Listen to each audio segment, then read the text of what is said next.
Halo, kami dari kelompok budaya. Untuk fashion, saya Kinsya, ini Carol, Grivel, Owen, dan Nathan. Selamat menonton. Generasi baby boomers adalah orang-orang yang lahir di tahun 1946 hingga 1964. Generasi baby boomers adalah masa sehabis Perang Dunia Kedua, hingga budaya fashion pada masa tersebut masih dipengaruhi dengan adanya Perang Dunia Kedua. Kebanyakan laki-laki pada masa ini menggunakan jas dengan dalaman kemeja putih, celana panjang, ikat pinggang, beserta topi peci. Lalu, bagaimanakah dengan yang perempuan? Untuk yang perempuan, masih sangat umum menggunakan kebaya model zaman dulu yang hanya terdiri dari baju kebaya longgar yang dipadukan dengan kain batik sebagai bawahannya. Karena masa ini merupakan masa sehabis Perang Dunia Kedua, maka pakaian yang digunakan juga masih sangat simpel. Mirip dengan para pahlawan kita, bukan? Sekarang saya akan menjelaskan pengaruh dan gaya berpakaian di generasi X. Generasi X merupakan orang yang lahir di tahun 1965 sampai 1980. Budaya dalam gaya berpakaian masyarakat Indonesia di era 60-an menggunakan pakaian sederhana dengan menggunakan kemeja dan dikombinasikan dengan celana panjang serta ikat pinggang. Seiring berjalannya waktu, masyarakat Indonesia di era 70-an mulai cenderung menirukan gaya berpakaian orang barat. Fashion di tahun ini ular dengan gaya style rocknya yang lebih ke band-band, hair metal seperti The Beatles, Led Zeppelin, Rolling Stones, dan lain-lain. Di era ini, mereka biasanya memakai style dengan kemeja lengan panjang dan celana cut bray dengan bertemakan gelap dengan memakai upbolt ala anak punk. Lanjut, di era 80-an, gaya berpakaian mereka mulai mengikuti tren rambut seperti rambut kribo, dan untuk bajunya biasanya memakai kemeja dan jeans dengan style yang rapi.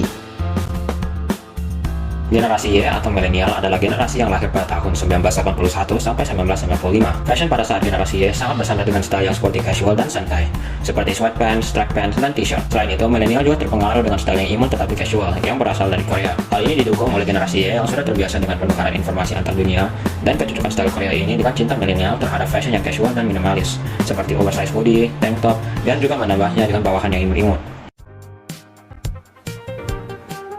Generasi Z. Generasi Z adalah suatu generasi yang lahir pada tahun 1996 sampai 2009. Generasi Z ini lebih memilih untuk berpakaian dengan trend fashion atau biasa disebut OOTD atau Outfit of the Day. Gaya pakaian kebaya dan kemeja dan common sebagai pakaian sehari-hari sudah hilang tergeser dengan pakaian modern karena aspek kenyamanan. Namun, gaya pakaian khas Bali yaitu kebaya dan kemeja sekarang berubah nilai menjadi pakaian khusus acara keagamaan atau acara adat. Nah, sekarang mereka mulai kembali mempopulerkan cara berpakaian tahun 80-an sampai 90-an atau biasa disebut dengan gaya vintage dan biasa dipadukan dengan gaya yang simple. Sekarang saya akan menjelaskan dampak dan pengaruh perkembangan zaman di generasi sekarang. Perkembangan fashion akan selalu berubah seiring berjalannya waktu. Fashion memiliki sifat yang unik dan berbeda. Fashion telah menjadikan orang menjadi kreatif dan membangun kepercayaan diri yang menjadikannya pengaruh positif. Selain dari pengaruh positif, perkembangan fashion juga memiliki pengaruh negatif, seperti istilah hypebeast. Hypebeast merupakan orang yang kecenderungan mengikuti fashion trend, dan kebanyakan dari pengikut tren ini adalah anak muda yang masih bersekolah. Hal ini membuat mereka membentuk kelompok atau circle dalam pertemanan yang mereka hanya bersosialisasi dengan sesama pengikut tren. Hal ini menyebabkan pertemanan dalam sekolah dibedakan oleh orang yang mengikuti tren fashion hypebeast dan yang tidak mengikuti tren. Selain istilah hypebeast, ada juga istilah hipster yang juga kurang lebih sama dengan istilah hypebeast. Tetapi mereka biasanya memiliki sifat westernisasi atau sifat kebarat-baratan yang membuat mereka tidak menghargai budaya mereka sendiri. Nah, zaman sekarang banyak menggunakan baju-baju terbuka yang menandakan keren, dan lagi masa-masa tren itu seperti rok mini, crop top, baju yang transparan, dan bahkan ada yang hanya menutup bagian-bagian tertentu saja.